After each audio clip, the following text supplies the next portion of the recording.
Edição especial, apenas em áudio, do Evangelho em 3 minutos. Vamos ler um versículo em 1 Timóteo. 1 Timóteo, capítulo 6, versículo 5. Contendas de homens corruptos de entendimento e privados da verdade, cuidando que a piedade seja causa de ganho. Aparta-te dos tais. Mas é grande ganho a piedade com contentamento. Porque nada trouxemos para este mundo e manifesto é que nada podemos levar dele. Tendo, porém, sustento e com que nos cobrirmos, estejamos com isso contentes. Mas os que querem ser ricos caem em tentação e em laço e em muitas concupiscências loucas e nocivas, que submergem os homens na perdição e ruína, porque o amor do dinheiro é a raiz de toda espécie de males, e nessa cobiça alguns se desviaram da fé e se traspassaram a si mesmos com muitas dores. Nós sabemos que Paulo escreve a Timóteo como devia ser o procedimento na casa de Deus, que era a coluna e firmeza da verdade. Esse é o tema da primeira carta a Timóteo. E o tema da segunda carta a Timóteo é a degeneração da casa de Deus, a ruína da casa de Deus, que passou a ser uma grande casa com vasos de honra e para honra e desonra, da qual o apóstolo alerta todo aquele que professa o nome de Cristo, aparte-se da iniquidade. Nós estamos lendo um capítulo agora de Apocalipse que descreve o fim, o último estágio da Babilônia, a grande, que é, na verdade, a cristandade professa que vai restar aqui na terra, vai permanecer aqui depois que a igreja, que são os verdadeiros salvos, forem arrebatados, vai permanecer a cristandade aqui, oca, vazia de Cristo, mas com todos os seus sistemas funcionando, com todos os seus líderes, com todos os seus cultos e com tudo caminhando da maneira como sempre caminhou. E é interessante nós pensarmos que essa semana, aliás, toda semana agora, a gente está acostumado a ver notícias de corrupção no país, mas essa semana a Polícia Federal teve uma ação chamada Operação Timóteo. E quando nós vemos a Bíblia ser citada numa operação da Polícia Federal, aí nós sabemos que realmente a coisa está bem ruim para o testemunho cristão na terra. O nome Timóteo foi escolhido por causa do versículo 9 de 1 Timóteo 6, os que querem ser ricos caem em tentação e em laço e em muitas concupiscências loucas e nocivas que submergem os homens na perdição e ruína. E o que nós vemos em Babilônia é a cristandade que quis ser rica, a cristandade que quis ser grande. É notável quantas vezes ela é chamada de grande cidade no livro do Apocalipse. Não é uma pequena cidade, não é uma média cidade, é uma grande cidade. Porque foi isso que a cristandade quis ser no mundo, quis ser grande, desde o princípio quis ser grande. Quando nós lemos aqui no versículo 2, ela cai, aqui é o juízo de Babilônia, mas nos dá uma descrição muito clara do que ela é. Ela é morada de demônios, no versículo 2, e coito de todo espírito imundo e coito de toda ave imunda e aborrecível. Isso nos leva a Mateus, capítulo 13, quando o Senhor fala as parábolas do reino, que começa com a parábola do semeador, que semeia a semente cai em diferentes solos, e em um deles é que o maligno arrebata, no versículo 19. Mas quando ele vai chegar, depois ele explica essa parábola, ele fala também na parábola do trigo e do joio, mostrando que existe uma mistura hoje no reino dos céus, porque enquanto o homem semeou a boa semente, veio o inimigo, o diabo, e semeou o joio, e crescem juntos. não crescem separados, crescem juntos, estão todos no mesmo campo que é o mundo. Aí quando ele chega na parábola do grão de mostarda, no versículo 31 em diante, ele fala que é uma pequena semente, o reino dos céus é semelhante ao grão de mostarda, é uma pequena semente. No versículo 32, a qual é realmente a mais pequena de todas as sementes, mas crescendo é a maior das plantas, e faz-se uma árvore de sorte que vêm as aves do céu e se aninham nos seus ramos.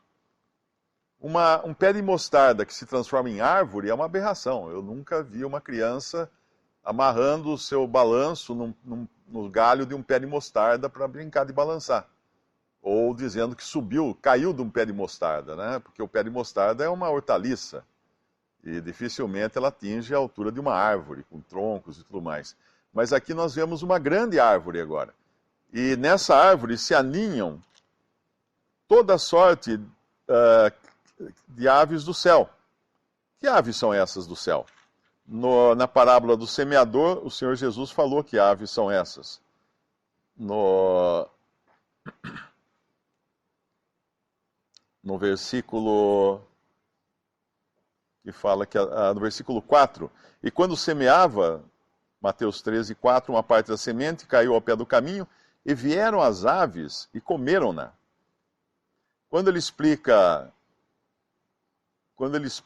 no versículo 19, ouvindo alguém a palavra do reino e não entendendo, vem o maligno e arrebata o que foi semeado no seu coração. Esse é o que foi semeado ao pé do caminho. E quando ele vai falar agora desse versículo aqui da semente do pé de mostarda, ele fala das aves que agora se aninham nos galhos dessa grande árvore. E essa é agora a situação de Babilônia a Grande. Aquela pequena semente de mostarda se transformou numa grande árvore, num grande sistema, e as aves estão aninhadas. Que aves? Versículo 2 do nosso capítulo 18 de Apocalipse: morada de demônios, Babilônia, morada de demônios, e coito de todo espírito imundo, e coito de toda ave imunda e aborrecível.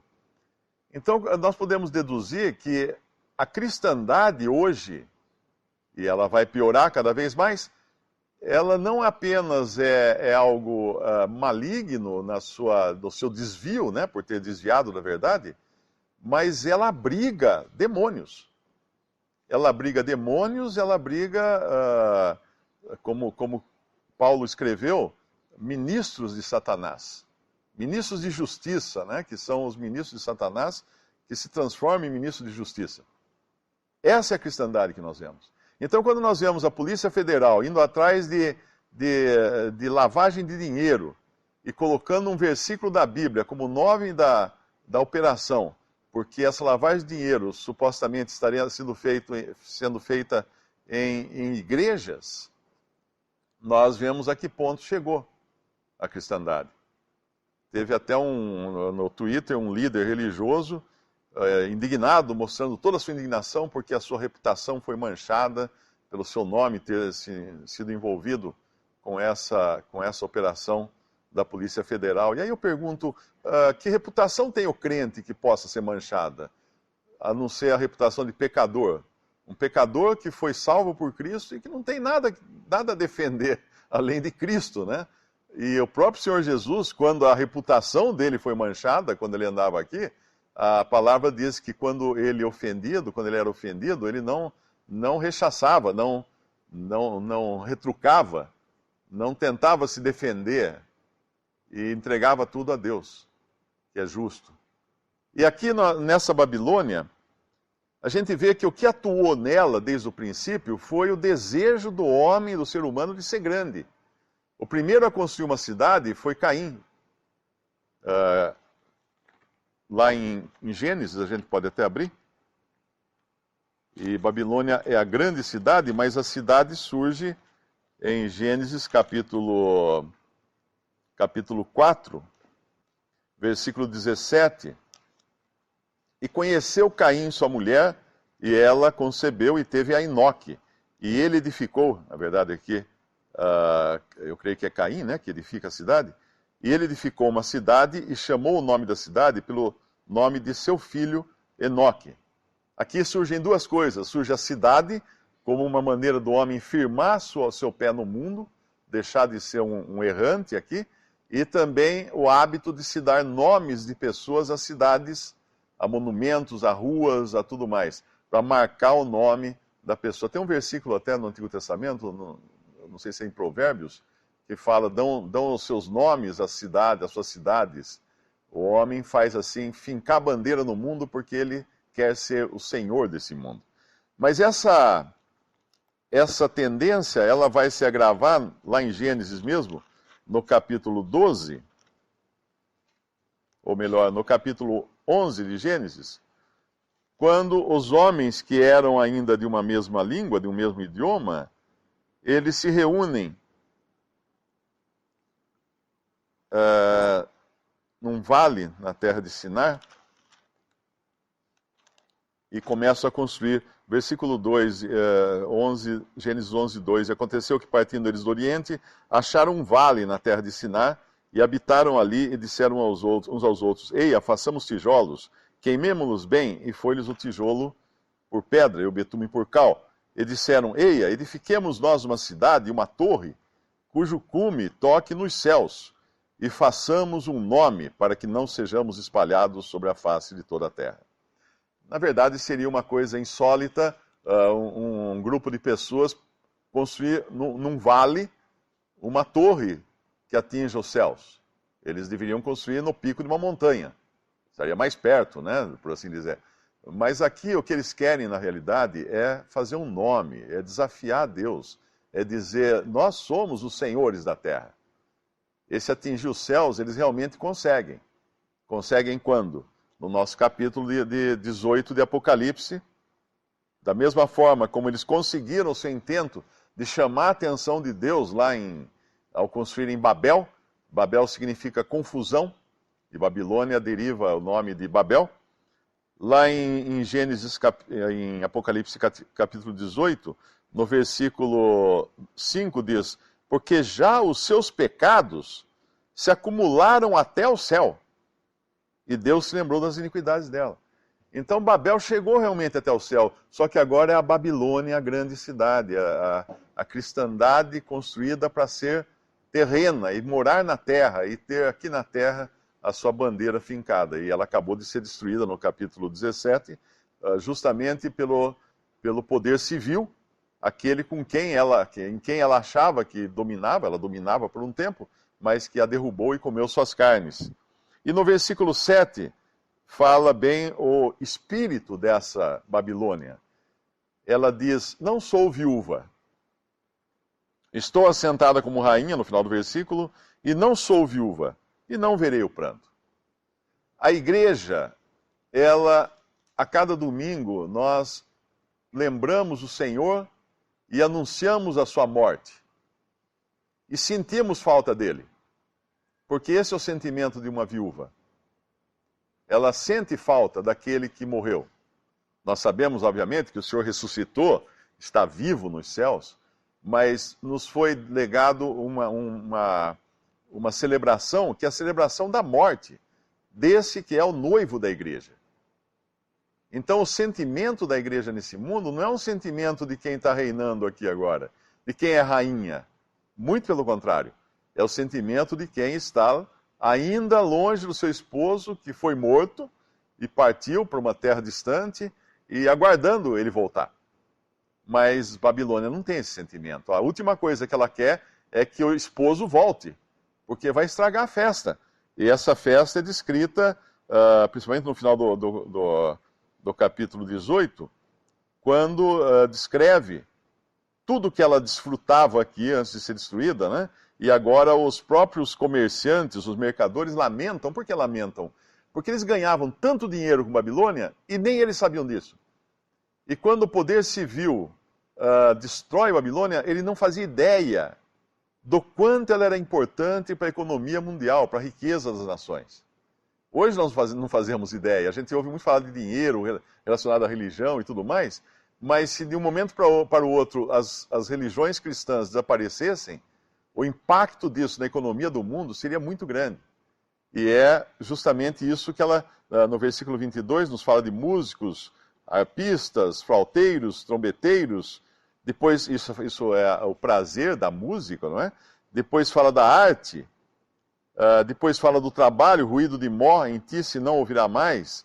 Fala de luz de candeia, não mais luzirá em ti. Isso nos faz lembrar das virgens loucas lá que o Senhor fala lá no Evangelho, aquelas que tinham luz por um momento, mas não tinham o azeite, não tinham o Espírito Santo. A voz de esposo e de esposa não mais em ti se ouvirá. Nós sabemos que até o fim haverá quem casa e dá em casamento. É interessante nós vermos a religião cristã muito associada a essa questão do matrimônio. E o sonho de todo jovem, de toda jovem, é casar na igreja, né? Tem sempre aquele sonho, aquela fantasia, aquela mística toda do casamento na igreja. Não mais se ouvirá a voz de esposo e de esposa. Pode ter outro significado isso aqui também, mas eu creio que um deles é esse, porque os teus mercadores eram grandes, no versículo 23, eram os grandes da terra, porque todas as nações foram enganadas pelas tuas feitiçarias. Então existe feitiçaria, sim, na Babilônia Grande. Ela, sim, encanta os homens. Ela, sim, engana os homens. Ela, sim, usa do poder de demônios, como nós vimos que eles estão lá aninhados nos seus ramos, para enganar os homens. E o que ela pensa dos homens, na verdade? Essa que buscou sempre ser rica, essa que sempre teve o amor ao dinheiro, ao poder, a ser grande na terra. Ela pensa o menos possível dos homens. Cristo Jesus veio ao mundo para salvar os pecadores, por seu amor pelos seres humanos. Mas essa Babilônia a Grande tem amor pelos seres humanos? Não. Basta a gente ver na lista de mercadorias, que os mercadores vão chorar, porque agora ninguém mais compra suas mercadorias. Que mercadorias são essas? A lista começa no versículo 12 com mercadorias de ouro.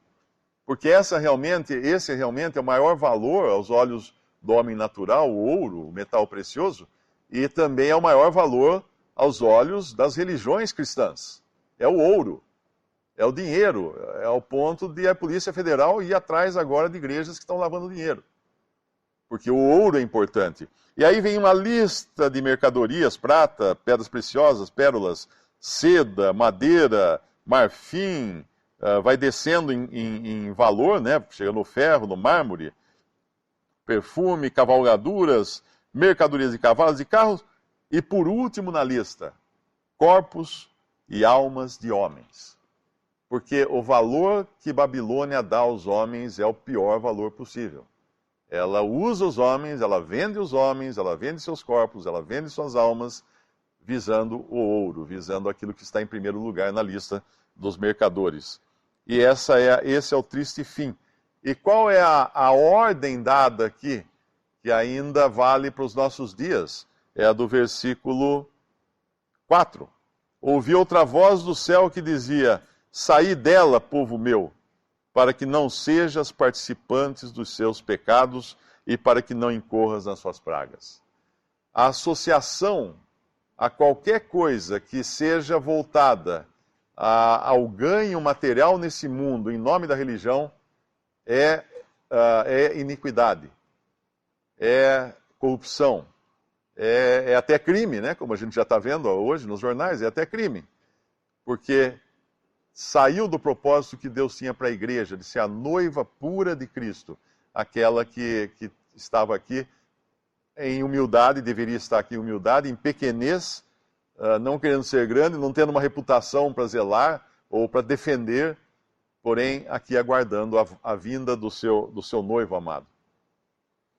Somente um detalhe sobre a grande Babilônia, no versículo 5 do capítulo 17 de Apocalipse 5:17, e na sua testa estava escrito o nome: Mistério, a grande Babilônia e mãe das prostituições e abominações da terra. E vi que a mulher estava embriagada do sangue dos santos e do sangue das testemunhas de Jesus. e vendo-a eu maravilhei-me com grande admiração. Aqui usa esse nome, a Grande Babilônia, e o seu aspecto religioso, por isso que João se admira de ver que ela está embriagada, né, culpada do sangue dos santos e das testemunhas de Jesus.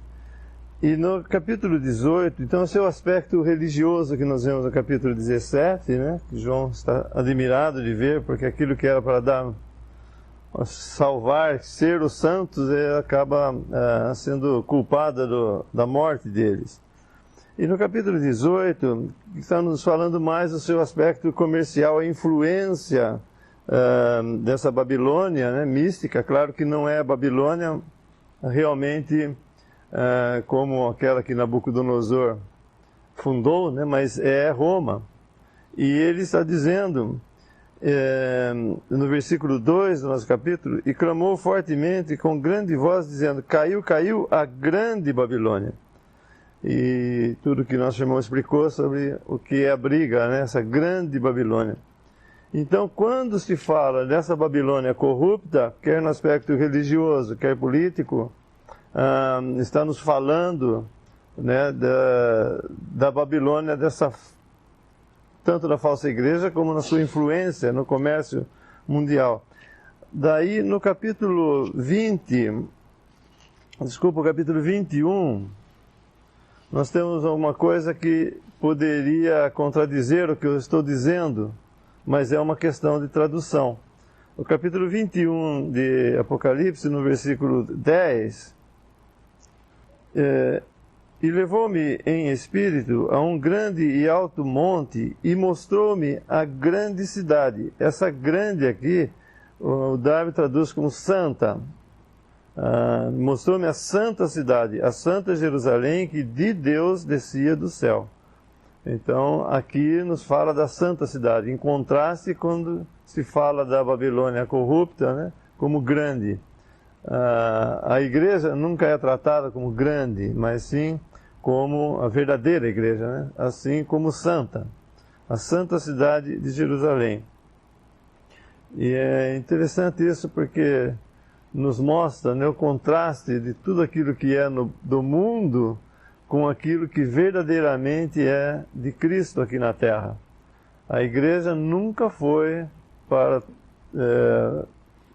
tomar um lugar grande aqui nesse mundo. Tornou-se essa enorme árvore, né, mas esse não é o propósito de Deus. O reino dos céus, ele envolve tudo isso, essa grande coisa, grande árvore, cabe muitos debaixo das suas sombras, mas a igreja mesmo em si é sempre uma coisa pequena e que não tem tanta influência aqui no mundo, a verdadeira igreja. Então esse contraste, né, é visto também aqui em Apocalipse, em várias passagens. A gente está vendo aqui no capítulo 18, onde vai acabar isso tudo que a gente está vivendo hoje. As pessoas em busca de vitória, bens, pedras preciosas, pérolas. E talvez o lado precioso para a gente é no livro dos princípios. Aqui a gente está vendo o fim das coisas. E no livro dos princípios, vamos abrir lá em Gênesis 15. Pois as pessoas buscam tanto bens. E aqui em Gênesis 15... versículo 1 é a primeira vez que aparece na Bíblia a palavra galardão. Depois dessas coisas veio a palavra do Senhor a Abrão em visão, dizendo: não temas, Abrão, eu sou o teu escudo, o teu grandíssimo galardão. Isso é Gênesis 15. Agora a gente está vendo em Apocalipse 18, onde vai acabar tudo isso. Como a gente trocou ao longo da história, o galardão de Deus, diretamente dele, de ser cuidado por ele, de não temer, para isso aqui, ó, mercadorias de ouro, prata, pedras preciosas. Ou seja, o plano inicial de Deus não era esse, nunca foi.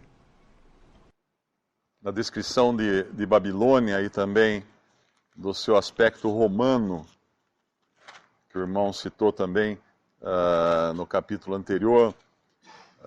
É claro que existem muitas evidências até demais, de estar relacionado a Roma e a Igreja Romana, que sempre se declarou como sendo a Igreja, a noiva de Cristo.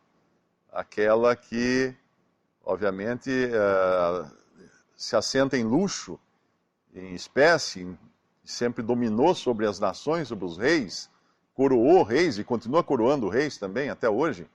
Essa Roma dos papas e tudo mais.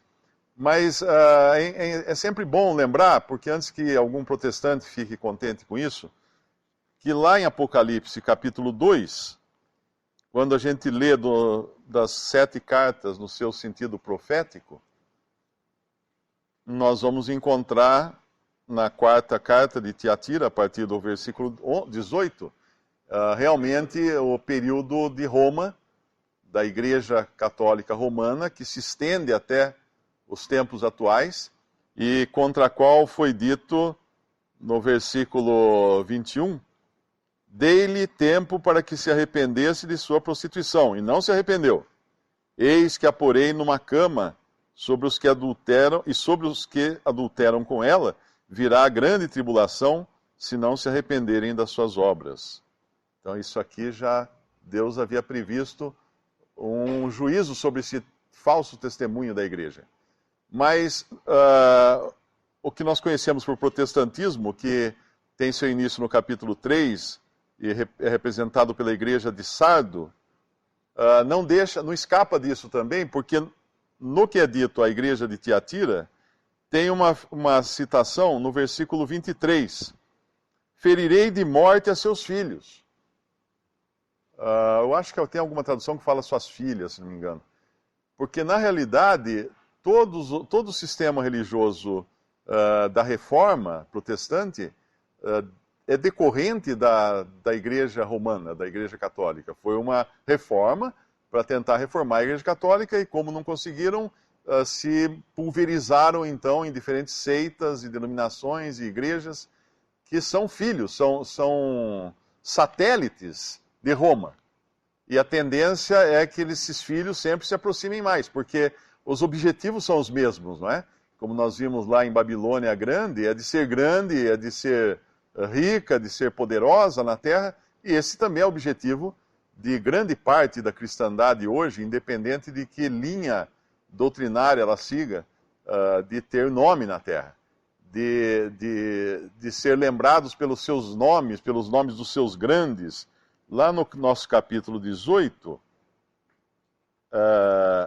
no versículo 23, aqui está falando dos mercadores de Babilônia.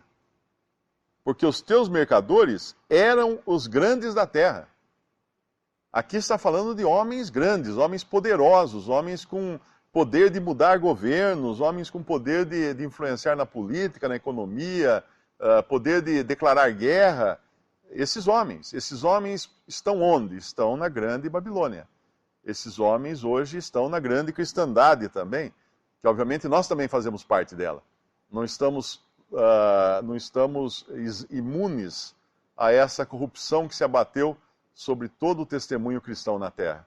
Mas sempre esse foi o objetivo, ser grande, ser grande. Basta alguém ir a alguma igreja, chamada igreja, né, de homens, para ver o quanto a personalidade é exaltada. Como a personalidade é dignificada, como existem prêmios, existem premiações para os melhores, para os maiores, para os mais importantes. Nada disso nós vemos na sã doutrina. Pelo contrário, até João Batista, quando ele viu o Senhor Jesus, o que ele falou? Importa que ele cresça e eu diminua. Esse devia ser o espírito de cada cristão. Importa que ele cresça, que Cristo esteja debaixo dos holofotes e não o homem.